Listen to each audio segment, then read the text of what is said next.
Hello YouTube!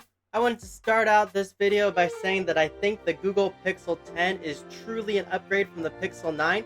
This is the first Pixel base model that has 3 cameras. Every Pixel model that was not the Pro only had 2 cameras. So this is not a Pro model, but it has 3 cameras like the Pro does. So I think that is a true upgrade for the Pixel lineup. One of the things that I do appreciate that Google did with the Pixel is all Pixel models get the same Tensor chip. So whether you have the Pixel 10, Pixel 10 Pro, Pixel 10 XL, all of them have the Tensor G5 chip. So you have the same amount of performance across the board, and you have the same AI capability that this new Google Tensor chip has. Samsung does the same thing with the Galaxy S series. Whether you get the S25, S25 Plus, or S25 Ultra, you will get the same chip across the board. That is not the case with Apple, however.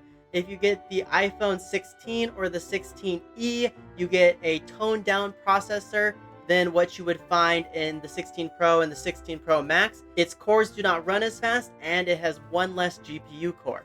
The built-in AI is significantly better than what Apple has given us in their iPhones.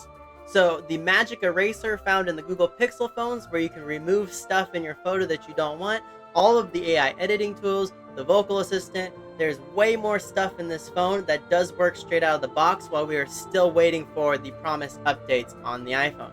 Even things like Siri right now still can't figure out basic tasks. Siri, do you have a circle to search feature?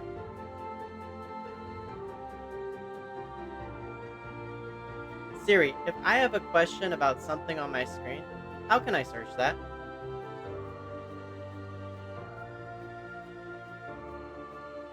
Search something on your screen on an Android device, use circle to search.